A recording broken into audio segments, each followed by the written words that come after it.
morning everyone. This is our next video of the online class of class 12 biology. ठीक है, हम लोगों ने लास्ट टर्न पे अपना ये वाला जो चैप्टर है मैंने हाईलाइट किया है, ऑर्गेनिज्म एंड पॉपुलेशन वाला हमने चैप्टर स्टार्ट किया था, है ना. तो इसके अंदर हमारे कौन कौन से थे, हमारे इसके अंदर ग्राफ्स जो थे वो हमने करे थे. ये आपको यहाँ पे दिखाई भी दे रहा है, कॉन्फॉर्मर्स, रेगुलेटर्स, पार्शियल रेगुलेटर्स. हमने ये बिल्कुल कंफर्म किया था कि कैरिंग कैपेसिटी वाली लाइन होती है. दो तरह के हमारे मॉडल थे, उनमें से हमारे कौन कौन से मॉडल थे. हमारा लॉजिस्टिक ग्रोथ मॉडल था और एक एक्सपोनेंशियल ग्रोथ मॉडल था. ये बात समझ आ रही है. 230 पेज पे आपकी एनसीईआरटी के बुक के अंदर ये वाला डायग्राम बोल रही हूँ मैं, ग्राफ, ये गिवन है आपका पॉपुलेशन डेंसिटी और टाइम वाला. ठीक है ना. इसके अंदर मैंने जब आपको इस तरह से करके बताया था, एक ऐसे करके हो गया था और एक इस तरह से करके आपको ये ग्राफ था, है ना. तो ये बहुत इंपॉर्टेंट ग्राफ था. ये यहाँ पे बना हुआ भी है, यहाँ पे आप ये देख सकते हैं जो मैंने हाईलाइट फॉर्म में आपको दिखाया है. तो अब मैं आपको ये रीड करके बताती हूँ. लाइफ हिस्ट्री वेरिएशन के ऊपर हम लोग आ रहे थे, है ना. हम लोग लाइफ हिस्ट्री वेरिएशन पे ही तो आ रहे थे. तो लाइफ हिस्ट्री वेरिएशन का देख लेते हैं. लाइफ हिस्ट्री वेरिएशन क्या है.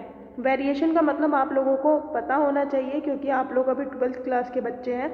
वेरिएशन आपका जेनेटिक्स में भी बहुत आता है कि जेनेटिक वेरिएशन हो गई या फिर म्यूटेशन हो गया. तो इस तरह के जो ये वर्ड्स हैं ना, ये बहुत ज़्यादा आते हैं.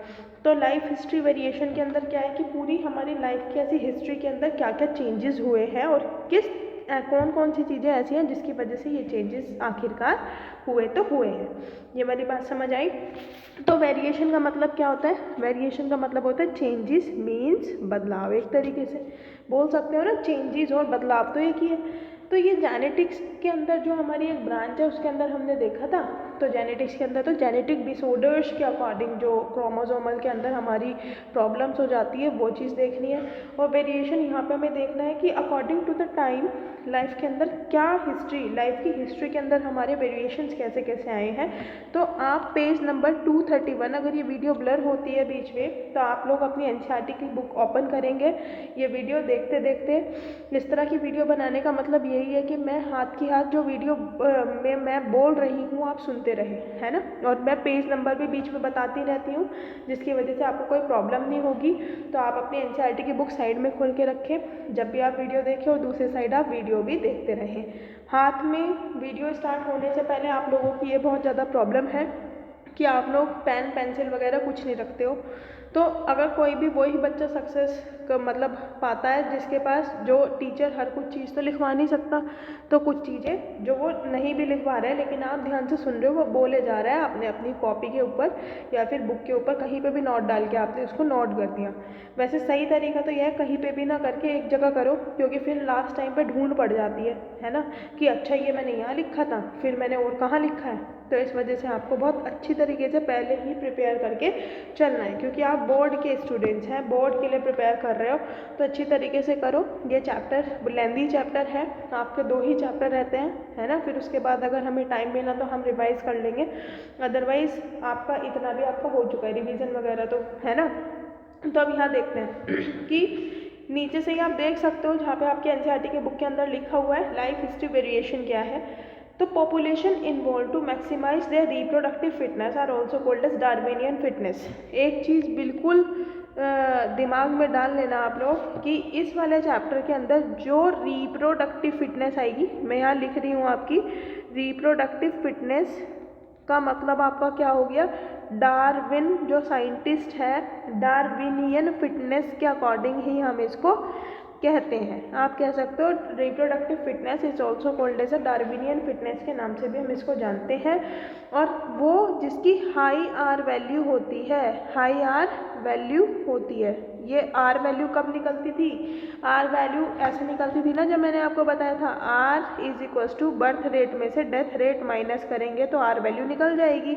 और आर के लिए हम क्या वर्ड यूज़ करते हैं, intrinsic rate of natural increase. Intrinsic rate of natural increase. ठीक है ना, ये था ना. तो ये था आपका. तो जितनी ज़्यादा आर वैल्यू होगी उतनी ज़्यादा रिप्रोडक्टिवली फिटनेस, यानी कि पॉपुलेशन रिप्रोड्यूस कर सकते हैं। रिप्रोडक्टिव फिटनेस का मतलब है जैसे फिट रहते हैं ना, तो फिटनेस रिप्रोडक्टिव से रिलेटेड है, तो उसी को ही क्या बोल देंगे हम, डार्विनियन फिटनेस के अकॉर्डिंग भी हम उसको बोल देंगे। ये वाली बात समझ आ रही है। हाई आर वैल्यू होती है in the habitat in which they live, वहाँ पे जहाँ पे ये लोग ये रहते हैं, कोई भी है ना, जिनकी हाई रिप्रोडक्टिव फिटनेस होगी उनकी हाई आर वैल्यू होगी। आर वैल्यू का मतलब वो ज़्यादा समय तक जिंदा भी रह सकते हैं, और दूसरी बात वो रिप्रोड्यूस भी कर सकते हैं, चाहे कैसी भी कंडीशन आ जाए, अनफेवरेबल आ जाए। फेवरेबल में तो सभी कर लेंगे, लेकिन अनफेवरेबल की बात चल रही है, ठीक है। अब हम नेक्स्ट देखते हैं। नेक्स्ट पेज आप टर्न करेंगे अपनी एनसीईआरटी की बुक का, दैट इज 232 वाला पेज नंबर है। यहाँ पे लिखा हुआ है फर्स्ट यूज में स्टार्टिंग में, a particular set of the selection, जैसे कि कुछ फैक्टर्स होते हैं जिसके ऊपर डिपेंड करता है, जैसे प्रेशर, प्रेडेटर्स का प्रेशर हो गया, तो ऑर्गेनिज्म क्या करता है ना, evolve towards the most efficient reproductive strategy, ठीक है ना। अपने आप को कहने का मतलब है अगर अनफेवरेबल कंडीशन भी आ रही है, अनफेवरेबल कंडीशन भी आ रही है, तो भी इंडिविजुअल अपने आप को सर्वाइव करने के लिए सोचता है ना। सम ऑर्गेनिज्म ब्रीड, ये मैं आपको लास्ट टाइम पे बता चुकी हूँ, आपके पास जो वीडियो गई होगी है ना, जो भी गई है, तो उसमें मैं अभी आपको बता देती हूँ कि some organisms breed only once in their life time. Life time word बहुत ज़्यादा आया है, इम्पॉर्टेंट तो ज़्यादा नहीं है, लेकिन अगर ये नहीं पता है तो फिर भी कहीं ना कहीं तो डाउट है। तो लाइफ टाइम वर्ड आपका ये जो फर्स्ट चैप्टर इस बार कट चुका है, दैट इज डिलीट हो चुका है, रिप्रोडक्शन इन द ऑर्गेनिज्म के अंदर। तो लाइफ स्पेन वर्ड आया था, आपने सुना हो, लाइफ स्पेन वर्ड होता है। लाइफ स्पेन मतलब लाइफ कब तक, एक साइकिल होती है ना, किसी भी इंडिविजुअल की पर्टिकुलर एक साइकिल होती है, जब से उसका बर्थ हुआ है, बर्थ से लेके उसकी जो डेथ वाली जो पूरी सीक्वेंस होता है, मतलब बीच में जितना भी टाइम पीरियड है उसको क्या बोल देंगे, लाइफ स्पेन। ये मैं आपको दूसरे कलर से शो करके दिखा देती हूँ, लाइफ स्पेन, और उसके अंदर जितना भी टाइम लगा दैट इज लाइफ टाइम। ये समझ आई आपको, वो लाइफ टाइम हो जाएगा। तो अब इन्होंने क्या बोला है, इन्होंने अभी यहाँ पे क्या बोला था कि कुछ ऑर्गेनिज्म ऐसे होते हैं जो ब्रीड करते हैं, है ना, जो ब्रीड करते हैं, लेकिन सिर्फ और सिर्फ वंस, एक बार, once in their life time, अपनी पूरी लाइफ में ही एक बार ही ब्रीड करेंगे। अब उनका नाम क्या है ना, ये तो आपको पता होना चाहिए ना उनके नाम क्या है, क्योंकि एनसीईआरटी के एग्जाम्पल्स है तो इम्पोर्टेंट तो बहुत ज़्यादा है। तो आप लोग क्या लिखोगे, पैसिफिक सैल्मोन फिश, पैसिफिक सैल्मोन फिश हो गई, और दूसरे क्या हो गए, बैम्बू, दूसरे क्या हो गए, बैम्बू। ये वाली बात समझ आ रही है, ये बहुत इंपॉर्टेंट है, पैसिफिक सैल्मन फिश भी और बैम्बू भी। क्यों, because these both examples are of NCERT, ठीक है ना।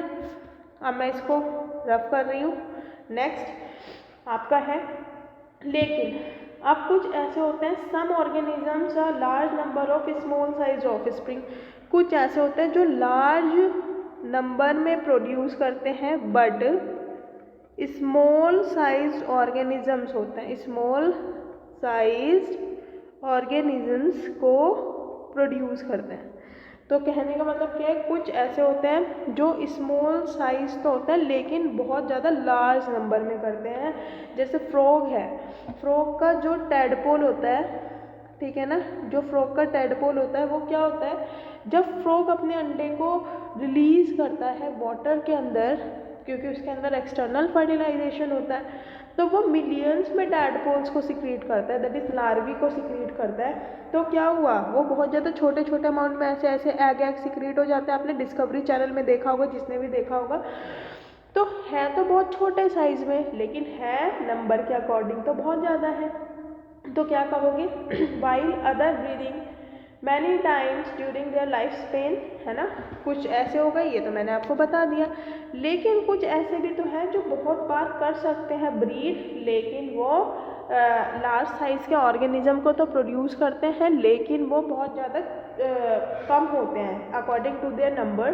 तो उसमें आपके बर्ड्स आ जाते हैं और आपके मैमल्स आ जाते हैं। ये वाली बात समझ आ रही है, बर्ड्स आ जाती है और मैमल्स आ जाते हैं। So which is desirable for maximising fitness, ठीक है ना। इकोलॉजिस्ट, अब मैक्सिमाइजिंग फिटनेस के अकॉर्डिंग क्या है, ये किस चीज़ के ऊपर डिपेंड करता है, ये बताने का मतलब क्या है, ये रिप्रोडक्टिव से ही तो रिलेटेड होगा ना, रिप्रोडक्टिव फिटनेस से ही तो रिलेटेड होगा ना। तो आखिरकार ये डिपेंड कर किसके ऊपर रहा है, तो इन्होंने कहा है कि so which is desirable for maximising the fitness. तो इसमें क्या हुआ, जो इकोलॉजिस्ट है, क्यों, क्योंकि हम तो इकोलॉजी के बारे में पढ़ रहे हैं ना, जो हमारी बायोलॉजी की जो टर्म है इसके अंदर हमारा कौन सा टर्म आया, इकोलॉजी। तो इसके अंदर कौन से आएंगे, जैसे बायोलॉजी के अंदर बायोलॉजिस्ट होता है, ऐसे ही इसके अंदर क्या हो जाएगा, इकोलॉजिस्ट। ये वाली बात समझ आ रही है। तो देखो, ecologist suggest that life history traits, traits word बहुत ज़्यादा आएगा। ट्रेट्स वर्ड का मतलब क्या होता है, अभी देखते हैं ट्रेट्स वर्ड का मतलब क्या होता है। ट्रेट्स का मतलब होता है कैरेक्टर्स, ठीक है। ट्रेट्स का मतलब क्या होता है, हमारे कैरेक्टर, जैसे हाव भाव होते हैं कि इस ऑर्गेनिज्म के 2 आँख हैं, 2 कान हैं, आईज हैं तो इस कलर की हैं, स्किन है तो स्किन कैसी है, स्किन का कलर कैसा है। तो ये सब कुछ डिपेंड करता है कि कलर ऑफ द स्किन कैसा है, कलर ऑफ द स्किन कैसा है, आइरिस का कलर कैसा है, आइरिस कलर कैसा है। तो वो सब कुछ क्या होता है, वो सब कुछ ट्रेट के अंदर आते हैं या फिर वो पर्टिकुलर कैरेक्टर्स के अंदर आते हैं।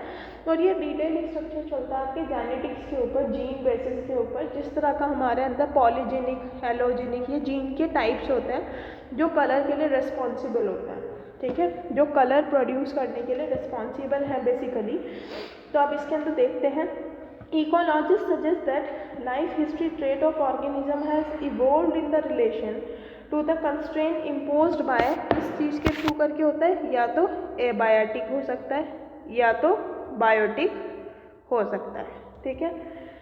जो हमारे कंपोनेंट होते हैं हैबिटेट के इन विच दे लिव, ठीक है ना, इस चीज़ के ऊपर ये डिपेंड करता है, कह सकते हो आप। रिप्रोडक्टिव जो फिटनेस होता है इकोलॉजिस्ट के अकॉर्डिंग वो 2 कंपोनेंट के ऊपर डिपेंड करता है, that is a biotic and second one is the biotic, abiotic.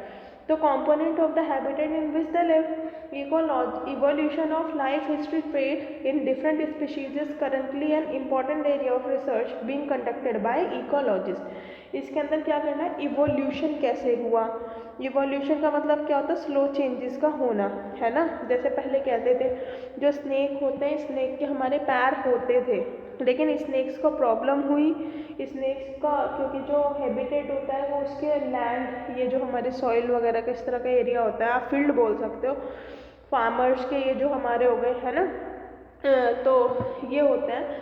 तो जब जो स्नेक थे उनके जो पैर थे वो मिट्टी के अंदर दब रहे थे, तो उन्होंने कहा ये ऐसे तो यार हमें प्रॉब्लम हो रही है, क्योंकि अगर उनका शिकार है, उनको भी तो सरवाइव करने के लिए, रिप्रोड्यूस करने के लिए खाने की रिक्वायरमेंट होगी, तो वो भाग ही नहीं पा रहे हैं। क्यों, क्योंकि पैर जो है उनके, अगर कोई उनके सामने से डियर जा रहा है सपोज, है ना, जो उनका शिकारी है जिसको उनको शिकार करना है, तो जो डियर है वो भाग गया और उनको वो दब गए, पैरों की वजह से उनके पैर मिट्टी के अंदर दब रहे हैं। तो जो स्नेक्स ने अपने पैरों का यूज़ करना बंद कर दिया बहुत ज़्यादा लंबे समय तक।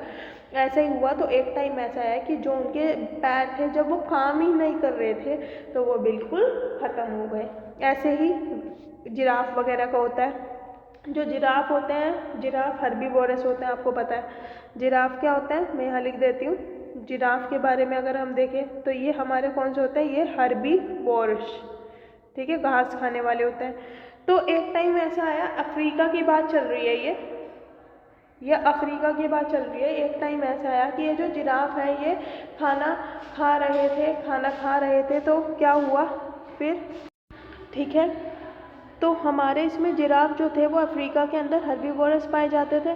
हर्बीवोरस ही होता है क्योंकि ये घास ही खाते हैं, ये मीट वगैरह नहीं खाते। तो आप सोच सकते हो ना, एक टाइम ऐसा हुआ होगा जब बहुत सारे वो जिराफ हो गए, और ग्रास जब वो खाएंगे तो ग्रास ख़त्म हो गई नीचे की जो हर्ब्स थी, तो वो हर्ब्स के बाद श्रब्स के ऊपर पहुँचेंगे, है ना, श्रब्स के ऊपर पहुँचेंगे जो थोड़े ज़्यादा हाइट के होते हैं, तो ग्रासेस के अंदर आ जाती हैं जो ये हर्ब्स होते हैं।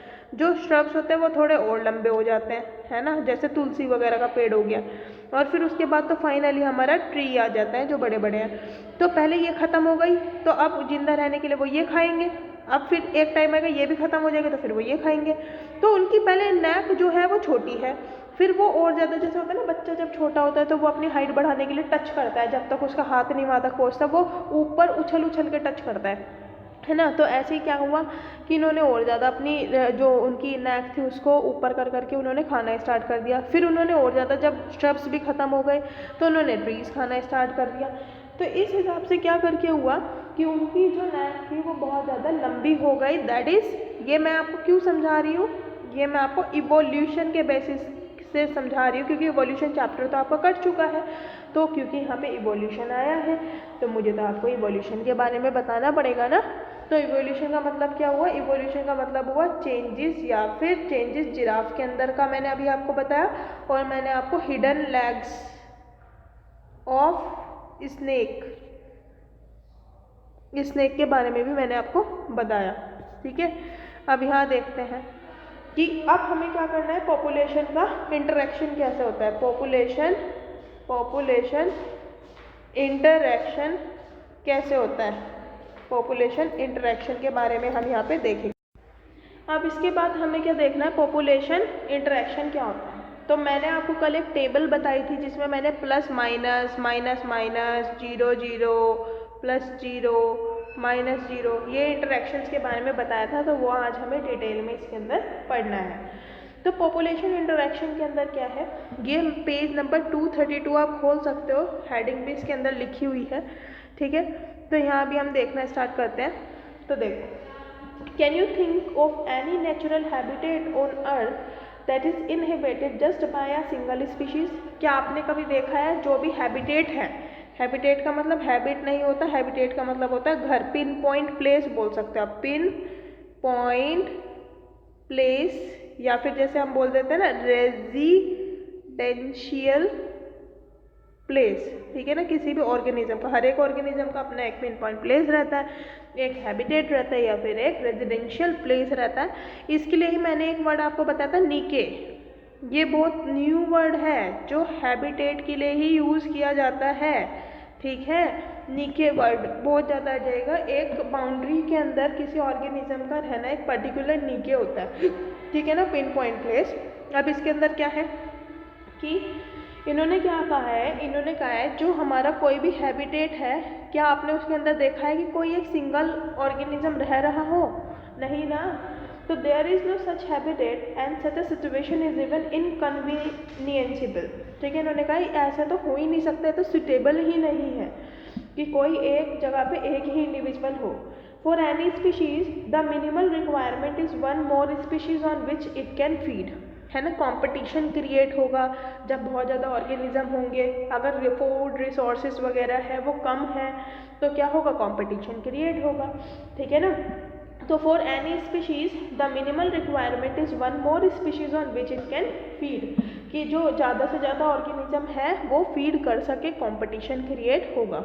जो खाना जल्दी से ले लेगा अगर अनलिमिटेड है तो वो तो सर्वाइव कर जाएगा, और अगर फूड रिसोर्सेज हमारे लिमिटेड हैं तो जो खाना नहीं जल्दी से ले पा रहा है तो वो क्या हो जाएगा, एक तरीके से उसको क्या हो जाएगा, वो सर्वाइव नहीं कर पाएगा। है ना, हो जाती है ना ये प्रॉब्लम।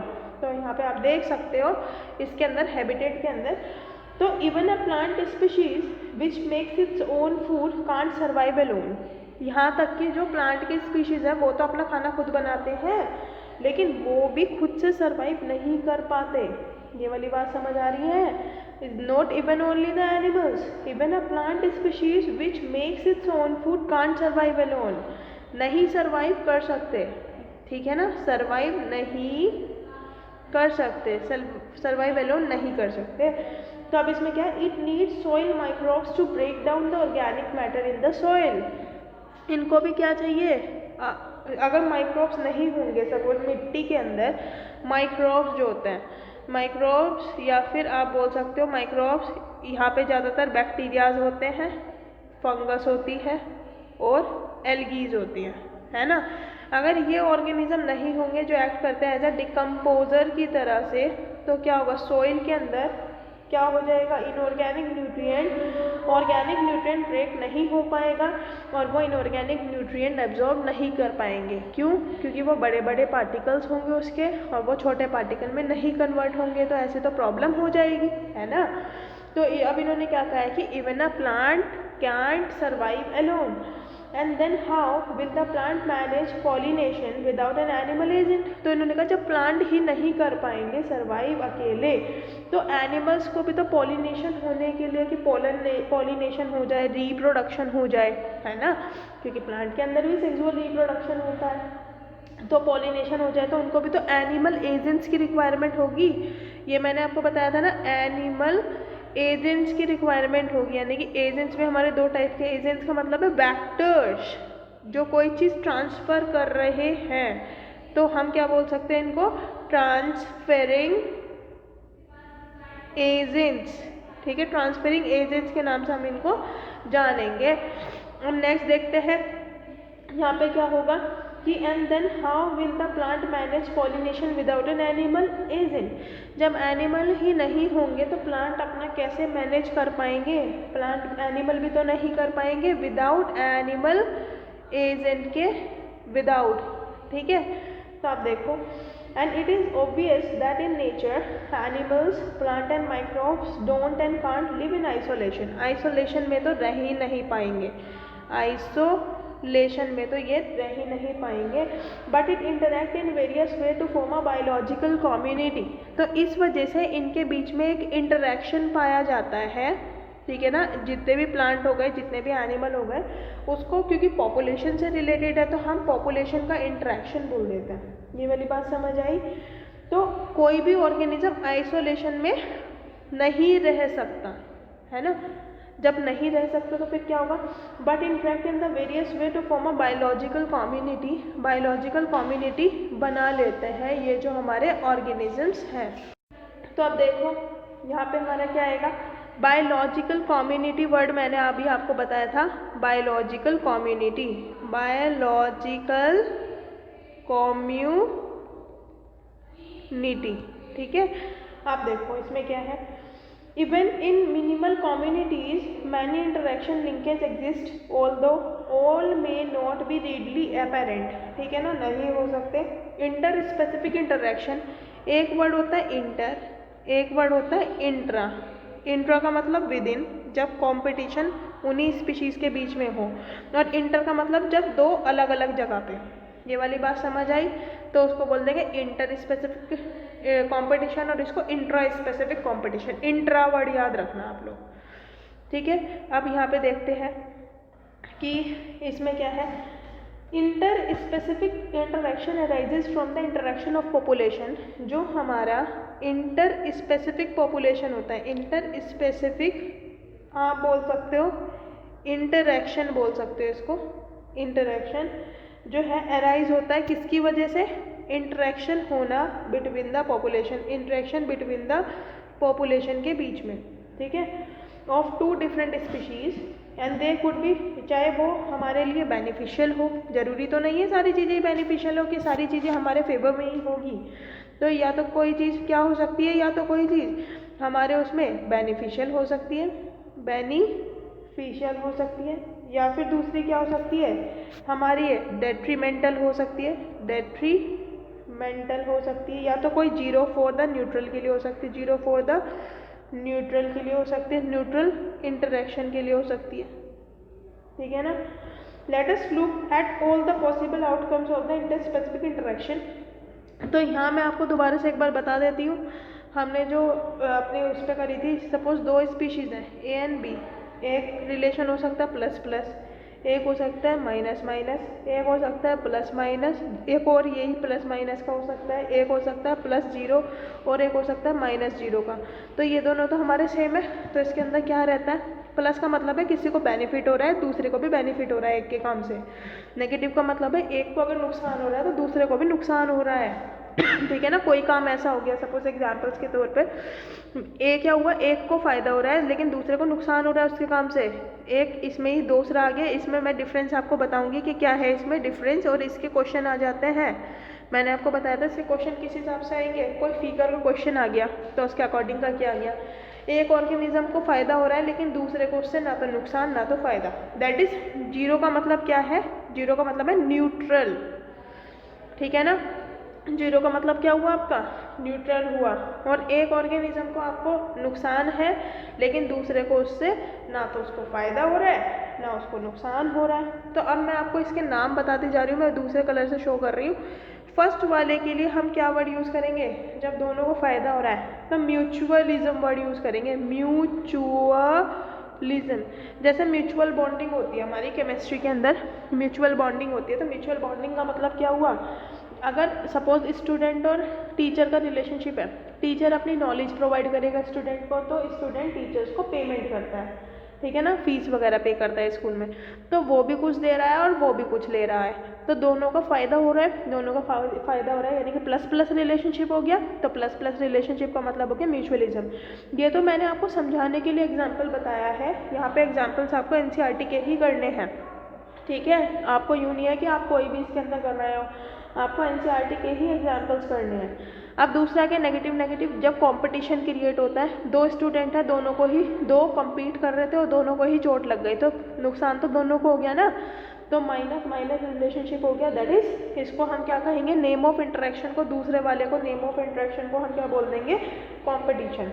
अब हमारा तीसरा हो गया प्रेडेशन, एक ऑर्गेनिज्म को फ़ायदा हो रहा है दूसरे को नुकसान। सपोज एनिमल्स हैं, लायन है, लायन ने किसी को खा लिया, तो लायन को तो फ़ायदा हो गया, लायन की भूख मिट गई और दूसरे ऑर्गेनिज्म की जान चली गई, तो ये प्लस माइनस रिलेशनशिप हो गया, दैट इज प्रीडेशन। प्रीडेशन का मतलब तो आप समझते हो ना, प्रीडेशन का मतलब क्या होता है, शिकारी शिकार करने वाला जो किसी को मार दे अपने फ़ायदे के लिए। ऐसा ही पैरासिटिज्म में होता है, पैरासाइट और होस्ट प्री वर्ड यूज़ करता है, प्री और पोस्ट होता है, ये वर्ड मैं अभी आपको बताऊँगी।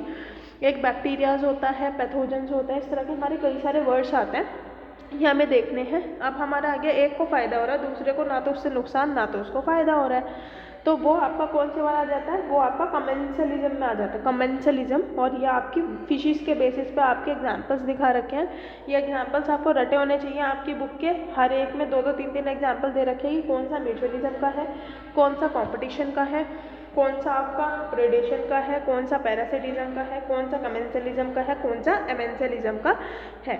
ये आपको बिल्कुल क्लियर होना चाहिए, पता होना चाहिए, ठीक है ना। तो both the species benefit in mutualism, ये मैं आपको बता चुकी हूँ, and but both loss in the competition in their interaction with each other.